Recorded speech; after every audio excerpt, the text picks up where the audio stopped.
Artists can make their mark in many different ways, and for musicians, their songs can have an impact for years to come. And today, our Yim Yoonhee joins us with the story of one musician who's being honored through a musical dedicated to his work.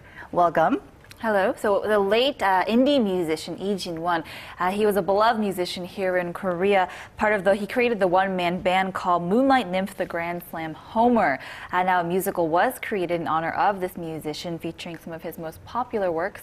Take a look at this next report. On the rooftop of an apartment building, a few familiar songs float through the air. The musical Moonlight Nymph is like a jukebox, taking audiences back through the history of the late indie musician Lee Jin-won.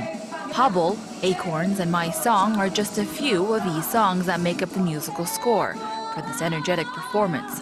In all, 10 songs from Lee's albums are included, but it's the memory of the dedicated musician and his one-man band, Moonlight Nymph, the Grand Slam Homer, that really strikes a chord on stage and keeps Lee's love for indie music alive. You know, I remember his death being quite sudden and pretty controversial. Right, so about 4 years ago, he did pass due to a sudden heart attack, but his death really sparked quite a shock in the indie music industry and caused a debate over his death and over the living conditions of indie musicians here in Korea. So at that time, it was said that he had many successful albums, but he still lived in poverty. And some allegations even said that he was paid in Acorns, which is a cyber form of money on Korea's social online network called World.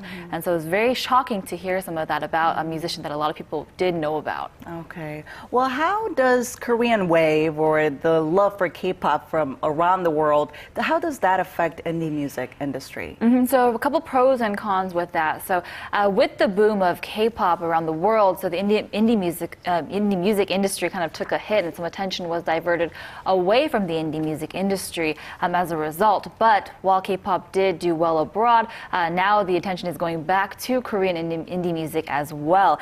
And so there are a lot of rock festivals around the world that are now starting to include Korean indie music groups.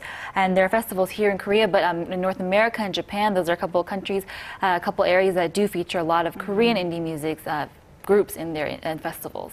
Okay, well, how is the indie music industry doing here in Korea then? Right, so we've seen a lot of growth recently with the indie music industry. If you've ever gone to the Hongdae area, you've noticed that the indie culture is thriving there as well. There are also a lot of festivals here in the country, in Korea, a lot of rock festivals that feature some of the indie groups. The Busan Rock Festival, the Incheon Pentaport Rock Festival, the Ansan Valley Rock Festival, just to name a few. The list really does go on.